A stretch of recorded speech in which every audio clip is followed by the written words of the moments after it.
Google I/O updates that impact the entire world, websites spying on you before you submit data, ICE surveillance dragnet has been revealed, driverless car surveillance, NVIDIA open sourcing their code, updates on both Clearview and Google's compliance with Russian sanctions, and more. Good week. Welcome to Surveillance Report 88, where we're dedicated to keeping you private and secure with the latest news in the past week. I am Henry from Techlore. I'm Nathan from The New Oil. And as always, our segment this week is going to feature Monero. If you want to support us privately and you want to keep this podcast going for free, you can just send us Monero. It's in the description, and you will see a QR code on the screen right now if you're on the video. There's also Patreon if you want to support us each month. That one actually gives you a lot of things back in return. We post a TLDR doc of all of these stories for you every week, the moment that they air. We have segment-free audio and video versions, so you won't hear things like this, and you don't have to skip through it if you're driving or something like that. And there's also a Q&A that we have at the end of each report that you get to ask questions on. So definitely check out our Patreon, because it also supports us, and you get a lot back in return. One little PSA for myself. It turns out the element in OBS, which is a recording software that I use, that I named my microphone, got switched back to my laptop's mic. So I've actually been using my laptop's built-in mic the last several reports. Amazingly, it didn't sound as bad as either of us probably expected it would, but that should be fixed, and I'm also about a third of the way done with audio treatment, so things should be a lot better today with audio, and it'll only get better from here. And now the highlight story. So I watched all of Google I/O in real time, so I'll be covering it, but Nate will be covering more stories in the future, and he may chime in along the way on the Google I/O stories. First, we want to address why it matters, because lots of this has to directly do with privacy and security, first off. Second, the things that don't still indirectly impact you. And C, they're one of the most influential companies, and what they do impacts every other company and every other service you use. A good example of this is how Apple released privacy labels, and now Google has privacy labels. So what Google decides to do may impact what other companies do. For those who aren't in the loop, what Google I/O is Google's conference where they pretty much announce their newest updates, their newest tech, like where they announce their phone and they announce their watch.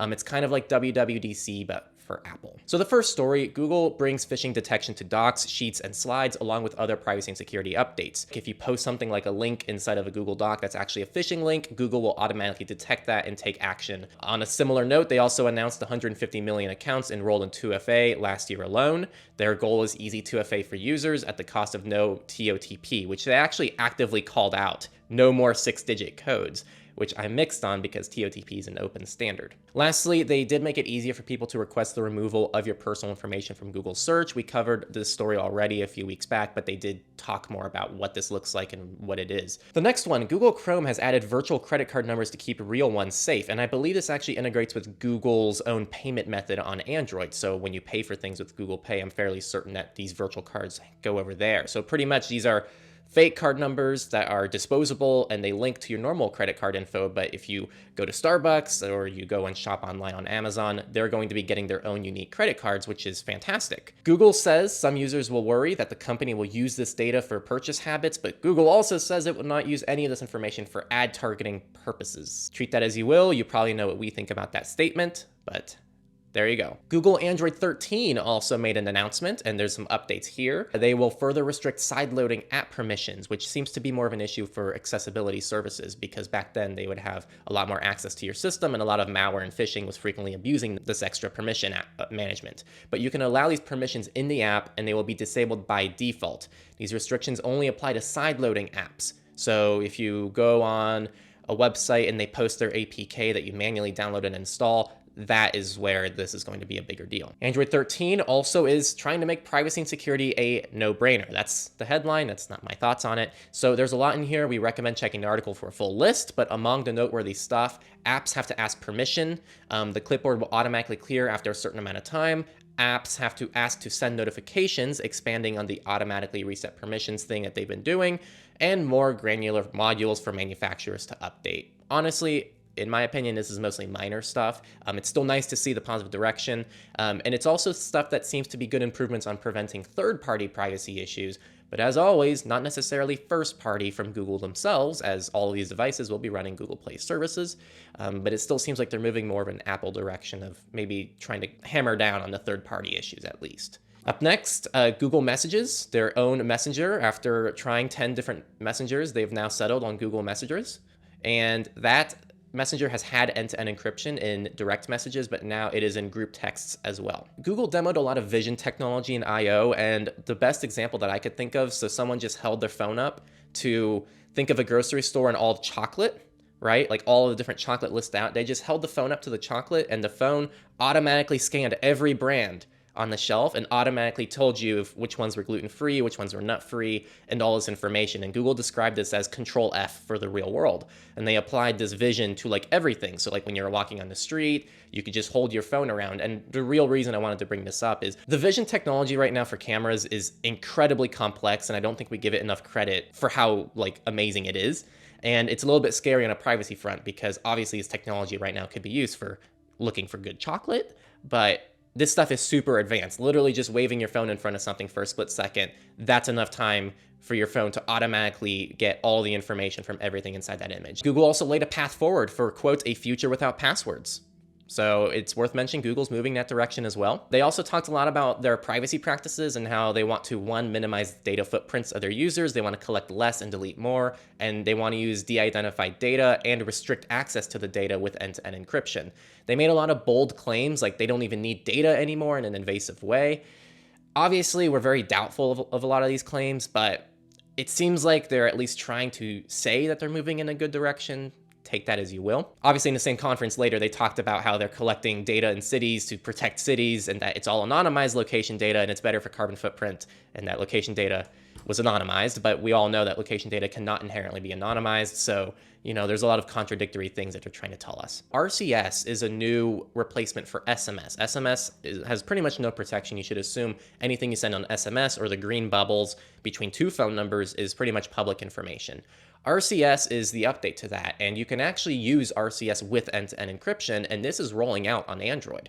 So they're working with carriers. Most carriers are now supporting RCS, and they're pretty much said, they directly called out Apple. They said along the lines of, it'd be nice if every other operating system in the world would also implement this technology. So it was a pretty direct call out because at this point in time, if Android gets RCS with end-to-end encryption, if Apple did the same, then by default, even if you're on an iPhone or an Android device, you at least have end-to-end encryption, which would be incredible. So we hope to see Apple follow in their footsteps. A really fun tidbit here, something called Phone Hub was released, which is essentially AirDrop. Google invented AirDrop, and they demoed it with Signal. So they were just casually demoing Signal usage on a phone and a Chromebook, which was interesting to see. And finally, they announced the Pixel 6a, as well as the Pixel 7. They teased the Pixel 7. So the 6a is going to come out in July. It's very similar to the Pixel 6, just smaller and a little bit more budget friendly. And the reason why I even want to mention it is pretty much all of the de-Googled ROMs are going to be using the 6a. So it's also going to have 5 years of software updates once it starts shipping. Great news for all of us. And that was pretty much the recap for Google I/O. I recommend watching it if you have the time, or this is honestly pretty much everything you need to know. This is just a personal thing, that vision thing that you mentioned about the grocery store. How amazing would that be if that integrated with those apps that are like help you become a more ethical shopper by identifying things that have problems in the supply chain? And you could just like walk into the aisle, scan the stuff, and pick out the like 5 or 6 products that are actually somewhat ethical. I just, you know, for the first time ever, my brain went to like the positive uses of this technology. But yeah, you're right. There's definitely a lot of scary possibilities there too that we should be aware of. Well, that's the scary thing is like, you're totally right. Like there are so many positive things to do with this technology. Like we're not saying we just don't do this. We're not saying stop doing all this technology. We just want it to be done in a safe way where it still respects people's basic human rights. A lot of the technology we discuss could be used for good things. It just, unfortunately, usually doesn't. All right, so that was a really big but very important highlight story. Thank you, Henry, for doing all of the talking. With that, we're going to move into data breaches. And only one came across my desk this week, and that was a historic hotel stay, complimentary Emotet exposure included. And basically, they talked about how there is a growing trend of multi-pronged malware campaigns.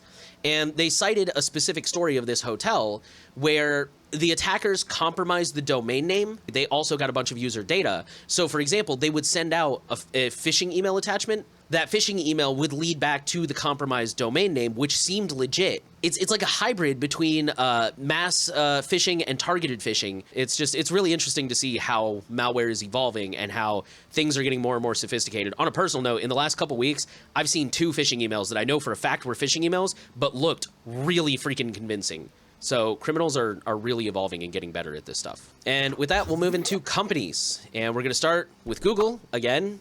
Google Play users in Russia can no longer download or update paid apps. This is due to the compliance efforts, and this comes after Google had already stopped Android app and subscription services in Russia back in March. So back in March, they said you can't pay for anything if you're in Russia, and this is because of the sanctions. Free apps are unaffected. My concern here is this seems like a huge security risk for Russian users. I mean, you know, they can't get their apps updated. That's a big problem. And there's also, this is probably unrelated, but Chrome is not updating for Russian users on version 101 for Android. People who attempted to remove it and reinstall it cannot reinstall it. So this is really weird because Chrome is free. It doesn't fit with the paid apps. Maybe it's a bug and there's some kind of thing going on there. Who knows? But yeah, unfortunately, like I said, I think that my concern is this is putting Russian users at security risk because they can't update anything. We're going to transition to Facebook, who has promised to remove, quote, sensitive ads. Here's what it left behind.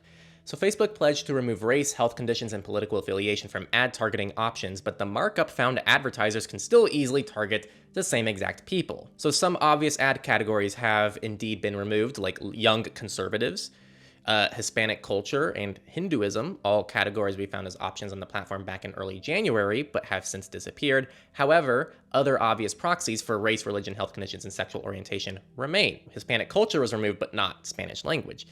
Tea Party Patriots was removed, but Tea Party and the Tea Party were still available. Social equality and social justice are gone, but advertisers could still use social movement and social change. We can keep going. You get the point. The problem is, this is pretty much the most superficial thing Facebook could have possibly done to address this problem. And it's good that the markup did this investigation, and you can go ahead and read all the other examples if you want to see just how hilarious this is. All right, our next story is good news, and it comes from Clearview AI, who has been banned from selling their facial recognition software to most U.S. companies. This is the result of a settlement that was started in 2022 with the ACLU over the Illinois law banning the use of individuals' biometric data without consent. The real lesson is laws can do things sometimes, even local ones. Like this was a law in Illinois that had huge national effects for all Americans. For the record, like, we're with you guys. You should still use encryption. You should still make it impossible or at least hard for these companies to break the law. But at the same time, there's a lot of people out there who are just like, oh, I don't even bother with the political and legal stuff because it doesn't matter anyways. Like, yes, companies do break laws. That's very important. That's worth noting. But they're not totally ineffective. So they do matter. Just to quote a few more things, according to the terms of the Clearview settlement, which is still in the process of being finalized by the court, the company will be nationally banned from selling or giving away access to its facial recognition database to private companies and individuals. Clearview also has to maintain an opt-out for Illinois residents, and this is a good start. Obviously, there's still way more to go, but it's a good start. Two final stories, really easy, quick ones. First one, Microsoft May 2022 Patch Tuesday, like we always cover. Update. Use automatic updates if it's easier for you. That's what we recommend to most people. And speaking of that, Microsoft Windows 10 20H2 has reached end of service. If you're using automatic updates, this is not an issue, but you should check anyways to see what's going on. And that's the end of companies this week. And that means we're now going to move into our research section, and we've got some really interesting stories this week. We're going to start off with the headline says, thousands of popular websites see what you type before you hit submit. Researchers from KU Leuven, totally screwed that up, Radboud University and University of Lausanne crawled and analyzed the top 100,000 websites, looking at scenarios in which the user is visiting a site while in the European Union and visiting a site from the United States. They found that 1,844 websites gathered an EU user's email address without their consent, and a staggering 2,950 logged a US user's email in some form. Many of the sites seemingly do not intend to conduct the data logging, but incorporate third-party marketing and analytics services that cause the behavior. Unquote. So once again, we're seeing the situation where the website is not intending to be malicious, but they add in like Google Analytics or something like that, and now that adds capability. They also found that Meta and TikTok had tracking pixels that can collect form data. Surprisingly, most often this information is hashed. So like, for example, if you go to enter your email in, it gets hashed and then sent to Facebook, which, I mean, when they're seeing the same hash pop up over and over again, obviously they can correlate who that is, but I guess that was interesting that it's hashed at all. So yeah, really the big takeaway here is that when you go to a site and you type something in, let's say I go to sign up for a website and I type in my email and I type in a password and then I'm like, you know what, I actually don't want to sign up for this website for whatever reason. That data may still have been submitted to somebody, which I think is kind of a big deal, because most of us would assume that until I hit submit, that data is not permanent, right? And that appears to not always be the case. And our other research story this week comes from a paper that says evil never sleeps when wireless malware stays on after turning off iPhones. When an iPhone is turned off, most wireless chips stay on. For instance, upon user-initiated shutdown, the iPhone remains locatable via the Find My network. If the battery runs low, the iPhone shuts down automatically and enters a power reserve mode. Yet users can still access credit cards, student passes, and other items in their wallet. We analyze how Apple implements these standalone wireless features, working while iOS is not running, and determine their security boundaries. On recent iPhones, Bluetooth, NFC, which is near-field communication, and ultra-wideband keep running after power off, and all three wireless chips have direct access to the secure element. As a practical example of what this means to security, we demonstrate the possibility to load malware onto a Bluetooth chip that is executed while the iPhone is off, unquote. Yeah, basically, researchers were able to upload malware to an iPhone that was turned off. Now, it's worth noting, they jailbroke the iPhone in this research. Yes. Stop rooting and jailbreaking devices. It massively opens them up to malware, and I promise whatever you are trying to do is not worth it. Just don't. The article does propose a solution, which is basically telling Apple to install a hardware kill switch to the battery, which, I mean, I'm totally okay with that. I think you should be able to take the phone apart and pop out the battery anytime you want, but whatever. Yeah, so I mean, I guess the basic takeaway, if you like heard this story and you're like, oh crap, should I be scared? If I read the article correctly, you don't really need to be scared. It does require system level access. So just do the usual anti-prevention stuff. Don't download shady apps. Don't click random links. Keep control of your device. Don't just lose it for a week, and then when it shows back up, keep using it. If you have a very high threat model, like if you're a journalist or an activist in a hostile country, it's worth knowing that this is technically possible, and you should have it on your radar. You should be aware of it. All right, we're going to migrate over to the politics of the week, and we're going to start with the U.S. Immigration Agency that operates a vast surveillance dragnet, a study has found. And again, to those of you who listen to this, you're probably like, well, duh. But these studies actually make this stuff official, and it makes it so you can actually share this with people you know without sounding like a crazy person. So this is good. So this is a big story. U.S. Immigration and Customs Enforcement, or ICE, has built a vast digital surveillance system that gives it access to the personal details of almost every person in America. A 2-year investigation by Georgetown University Law Center has found. This includes driver's license data for 3 out of 4 adults in the U.S., utility records for 75% of adults, driver movement info on 75% of the U.S. population, and facial recognition technology from the driver's license photos of at least 1/3 of all adults.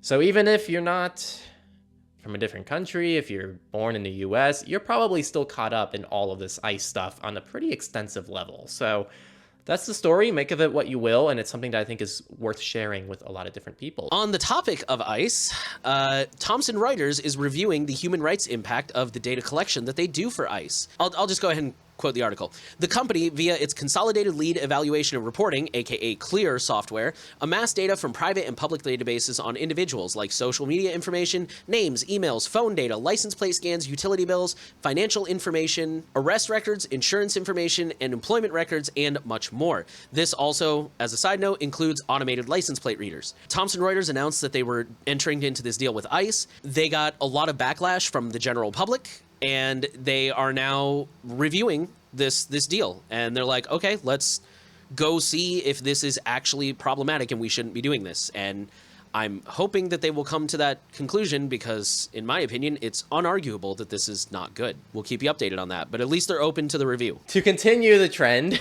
U.S. cities are backing off banning facial recognition as crime rises. The title says that all of Virginia will eliminate their facial recognition ban in July, California, New Orleans, May this month. New bans like New York and Colorado are meeting increased resistance, and Vermont has reduced their ban's scope slightly. So it's worth mentioning that, I guess, as people are getting more confident and more okay with this technology, we're starting to see the bans become a little bit less frequent. So it's important to still push forward as we try to strive for more safe methods of implementing facial recognition, if at all, if it's even possible. You know, and just for the record, like, some people out there seem to think that this is an either or situation. Like, either you're pro-privacy and therefore you're like totally okay with letting criminals run loose and letting pedophiles get away with stuff, or you're like totally in favor of stopping crime and therefore you have to accept that privacy is not a thing. that's a false dichotomy. Like, is it a hard balance? Absolutely. Do I have all the answers? Absolutely not. But I think it's worth knowing, you guys, that like we're not saying like, well, crime is just you got to accept that it's going to happen because privacy. It's more that it's like, okay, obviously we should be fighting crime. We should be stopping this bad stuff. And it's like, at what point are you doing so much damage to civil rights in the name of making the world safe? Like, what kind of world are you living in there where you have no rights, but at least you're safe? Like especially when a lot of the safety measures that they're trying to do are just in the name of, to be safe. But if you actually evaluate the effectiveness and how much safer it actually makes the world, you'll see that some of the things that they're doing don't make a huge difference. Even on the topic of facial recognition, we've covered so many stories where the cops were like, yeah, well, it's not even accurate, so we can't even actually use it to eventually like prosecute people. And there's just a lot of issues with these things. And that's kind of We've covered multiple stories where they arrested the wrong person, usually minorities. And now, like, even if you're, like, a patriotic person, hey, guess what? Now you're wasting taxpayer money and time on things like wrongful arrest lawsuits and, like, come on. In no way is that a win by any metric. All right, so our next story, the DEA is investigating a breach of law enforcement data portal. The U.S. Drug Enforcement Administration, which is the DEA, says it is investigating reports that hackers gained unauthorized access to an agency portal that taps into 16 different federal law enforcement databases. Krebs on Security has learned that the alleged compromise is tied to a cybercrime and online harassment community that routinely impersonates police and government officials to harvest personal information on their targets. Unquote. So, in other words, this might be, we talked in the past about emergency data requests and how criminals are abusing those to get access to data. This might be related to that. This might be one of, if not the source where this is coming from. The government has, of course, been notoriously cagey and tight-lipped, but the whole article is kind of just Krebs talking about, like, here's all the different sources we talked to and all the evidence. And so, yeah, this is probably most likely a thing. Up next, San Francisco police are using driverless cars as mobile surveillance cameras. So autonomous vehicles are recording their surroundings continuously and have the potential to help with investigative leads, says the SFPD training department obtained by Motherboard via public records request. So cars in general are troves of personal consumer data, but autonomous vehicles will have even more of that data from capturing the details of the world around them, says the EFF. So SFPD's use of autonomous vehicles cameras follow the practices of the Chandler Police Department in Arizona, where Waymo has been testing AV since 2017, but previous reports indicate that these rare instances involving traffic crimes like hit and runs. SFPD did not respond to a Motherboard email asking for more details. For people who use the nothing to fear, nothing to hide argument, they sure do like to hide a lot of information from the public. Personally, I think it's worth mentioning that there aren't many other major US cities with so much effort and energy being put into autonomous vehicles all in one place. So, like, I'm not far from SF. If you drive around SF for an hour, you're guaranteed to just see an autonomous vehicle on the road. You can tell because they have all the LiDAR and stuff on top of them. So you'll just see them everywhere. So it makes sense to see these stories come out in SF. But the reason why this matters for everyone is this technology will soon be in every city, and possibly even start moving out to smaller areas as time goes on. So let this be your warning and see what happens in SF and how it can apply to pretty much everyone else. See how this was in Arizona, and this is an issue in Arizona. SF has a lot of these cars. It's in SF. There's a good pattern here. And on a similar note, on a more positive note for California, California law enforcement now needs approval for military-grade surveillance equipment, like the bare minimum. So the weapons the United States military, drones, mobile command centers, sound cannons, and more have been handed off to local law enforcement for years with really no oversight. So this now requires democratic control of whether California state or local law enforcement agencies can obtain or use military-grade tools, whether they are received from the federal government, purchased, utilized by some other channel, etc. This is through their elected officials, and the public can say no to military surveillance and other technology, and it won't be allowed to come to town. These democratic control measures include the creation of draft use policies that must be publicly posted, an opportunity for residents to organize and be heard, and a vote by the governing body at a public meeting. This is a good step forward. I personally don't think it will be enough to make a massive difference, especially since these technologies are already used and people are unlikely to roll them back because life's been fine with them being used for them for so long. But I still think it's a good step in the right direction, and maybe this will, I don't know, maybe I'll be wrong. I do just want to note, personal opinion here, this is why it's good to get involved with local politics, because, they're gonna have to go to these public meetings where people can come up and say, hey, I think this is a crap idea, and here's why. You should probably word it a little bit better than that. All right, we have 2 international stories, and then we're going to round out the politics section. The first story comes from Russia, where it says Russia is pushing a law to force taxi apps to share data with spy agencies. So Russia's government has put forward a law to force ride-hailing apps to give the FSB Domestic Intelligence Agency real-time access to their data. The document prescribes the obligation of the taxi ordering service to provide the FSB with automated remote access to the information systems and databases used to receive, store, process, and transmit taxi orders, according to a statement published Wednesday by the Lower House State Duma. Up until now, the FSB could obtain this information if it filled out a formal request, who has the right to respond within 30 days. So they're basically trying to streamline the process and make it easier for Russia to spy on their citizens. And last but not least, the EU wants to scan your private chats for child abuse. So they released this thing called chat control, which I actually read the original version of the law. I have not read this current iteration. I'm sure there have been changes. In the original version, it was entirely optional. They made it very clear that this was not a backdoor into encryption. Like, they said that in plain English. Like, this should not be construed as in order to backdoor end-to-end encryption. Unfortunately, in this current iteration, it seems that they want to make this more mandatory. I mean, really, that's kind of it. They want to make this mandatory now, and unfortunately, it looks like it's going to go through. Quoting the article, under the plan, tech companies can be ordered to detect both new and previously discovered CSAM, as well as potential instances of grooming. The detection could take place in chat messages, files uploaded to online services, or on websites that host abusive material. Unquote. Yeah, so it's unfortunately, it's still pretty vague, it's still pretty broad, but it's definitely not good for privacy. That much is very, very obvious. And with that, we will move into free and open source software, and we're going to start with a really big story. NVIDIA is transitioning to official open source Linux GPU kernel drivers.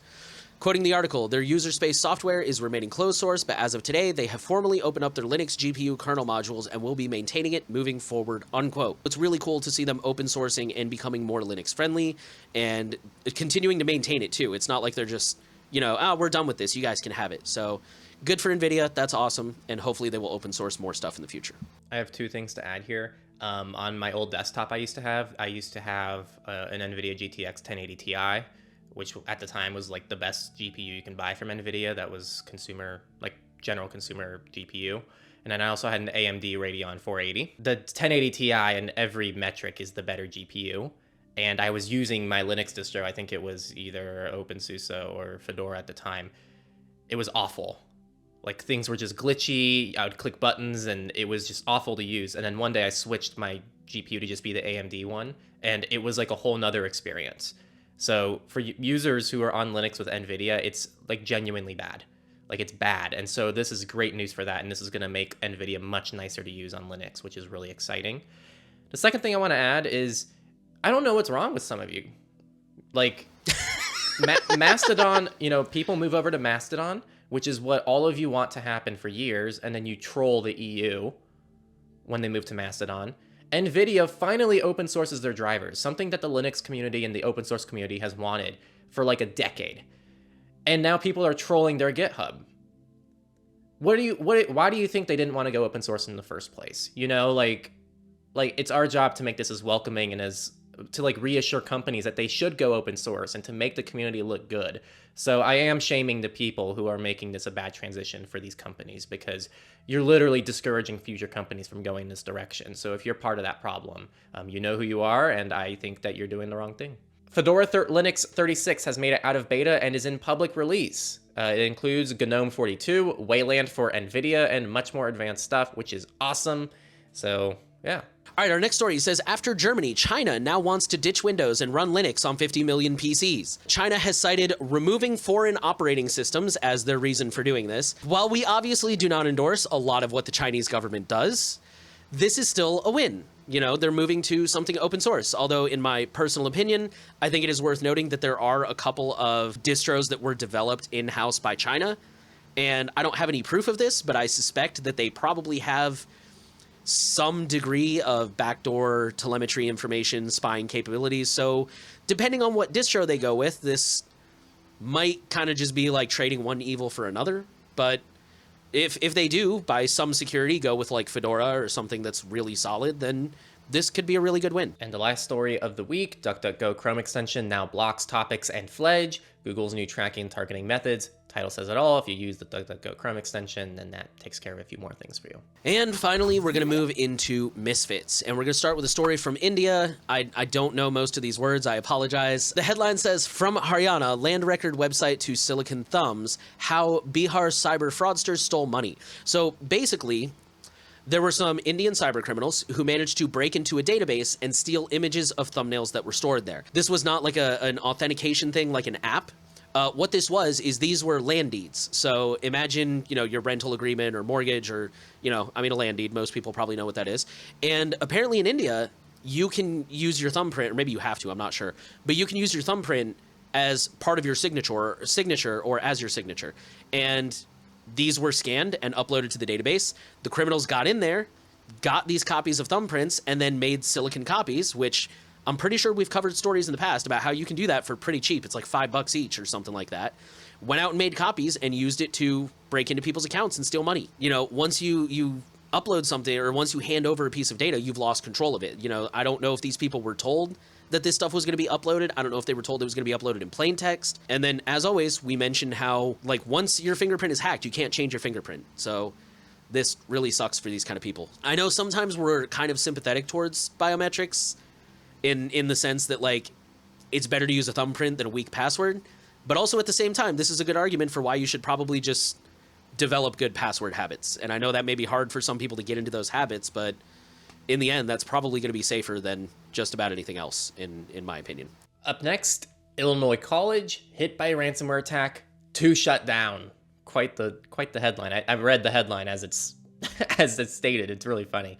So Lincoln College is scheduled to close its doors Friday, becoming the first U.S. institution of higher learning to shut down, in part due to a ransomware attack. A goodbye note posted to the school's website said that it survived both world wars, the Spanish flu, and the Great Depression, but was unable to handle the combination of the COVID pandemic and a severe ransomware attack in December that took months to remedy. Again, we've talked about this in the past, and we will continue telling people.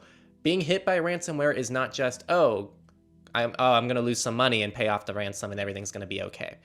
These things typically have months of effects, and depending on the severity, this is, I think, the first time we've seen an institution like this, like a college, actually have to shut down because of it. So, huge news, very sad, and again, ransomware is going to impact things a lot more day to day, so be prepared for this kind of stuff. Power, water, resources, lots of things are going to be hit by ransomware. It's going to be a fun few decades. All right, and our last story of the week, this is a quick one. HP fixes a bug that let attackers overwrite firmware in over 200 models. The list of affected products includes business notebooks like ZBook Studios, Xeon Pro, EliteBook, ProBook, and Elite Dragonfly, business desktop PCs like EliteDesk and ProDesk, retail, point-of-sale computers, workstations like the Z1 and Z2, and thin client PCs. So, if you are using HP, they have a complete list on the security advisory. Go ahead and check out this article, see if you're on the list, and if you are, be sure to update. All right, with that, we're going to move into our Q&A section. This is, again, where patrons can comment and leave a question, and we will answer some of them. Our first one comes from Blue Sky View. Do you guys have a checklist of top actions for security? Like a password manager seems like number one, or a VPN? I actually organized my website into most important, moderately important, and least important, and I did that for a reason. In my opinion, these are the things you should go in order of, and coincidentally, almost everything under the most important category is directly security related. That would be my answer, is I would start there, not to shamelessly self-plug, but yeah, I would start there personally. What's your website, Nathan? Oh, hey, good idea.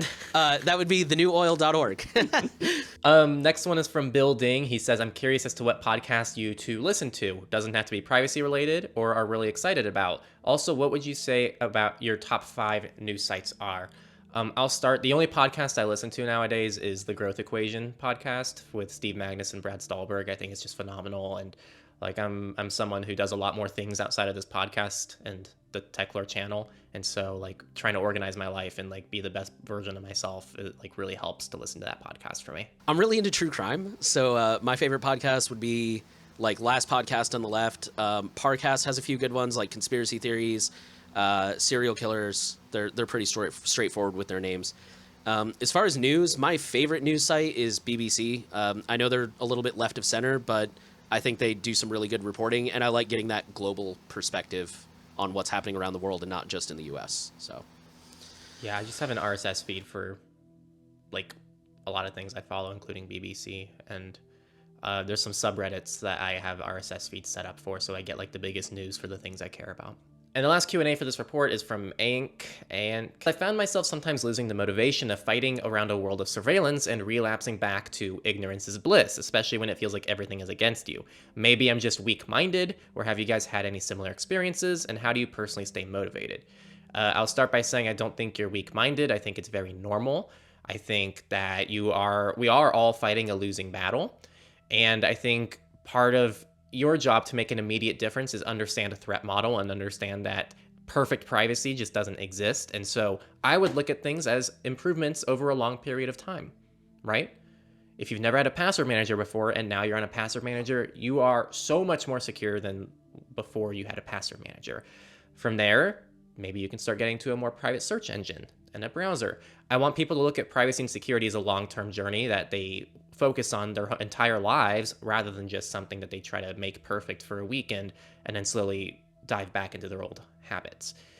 So I don't know if Nathan has something to add there, but I think that the best thing is just looking at this as a long-term journey is already going to help you and take the load off and all the pressure of trying to make yourself private today. Like you said, like that's totally normal. I definitely feel that way sometimes, but I think two things. One thing you always talk about is community. Like it's really encouraging to get plugged into communities and like hear other people's successes and wins and just, sometimes to commiserate. Don't do that all the time because misery loves company, but company does not reciprocate. But it is good to, have other people who are in the same boat as you and fighting the same battle as you. It's very encouraging. And also learning how to manage things.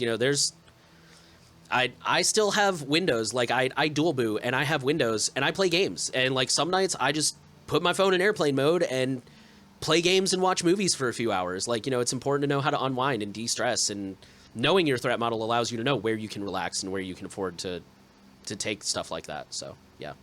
Yeah, that's all great. And since Nathan plugged his website for the first question, I'm going to plug a video that we did on Techlore that actually addresses this. It's like the dark side of privacy, and it talks about like the mental aspects and a lot of things you're talking about and motivation and some of the things that we also suggest. So I'll leave both of those things linked below for all of you to go watch. All right, and that was the week. It was a pretty long and busy week, but a lot of important things happened, so I hope that it brought some value to you, including Google I/O, websites spying on you before you submit data, ICE surveillance, driverless car surveillance, NVIDIA open sourcing their code, which is so exciting, updates on both Clearview and Google's compliance with Russian sanctions, and more. Again, we want to remind you, you can directly support us privately with Monero, and that keeps this podcast free for everyone, so that's super appreciated. And also, Patreon. That's a big help as well. And the nice thing about Patreon is we can have an actual budget every month and we can see, oh, this is how well we're performing, and we can actually do better things that we can plan ahead for. So again, if you join our Patreon, you get a TLDR doc. So you get all of these stories in a quick written fashion. You get segment-free audio and video versions of this podcast. You also get to join our Q&A and possibly be featured in these reports. So yes, a lot of exciting things. Thank you for listening to the Surveillance Report. The final thing we want to ask you to do is to share the podcast around and make sure you're subscribed and give us a rating if you're listening on a platform that allows that. We want privacy to reach as many people as possible, and you can directly help us do that. Thanks again for listening, and we'll see you next week.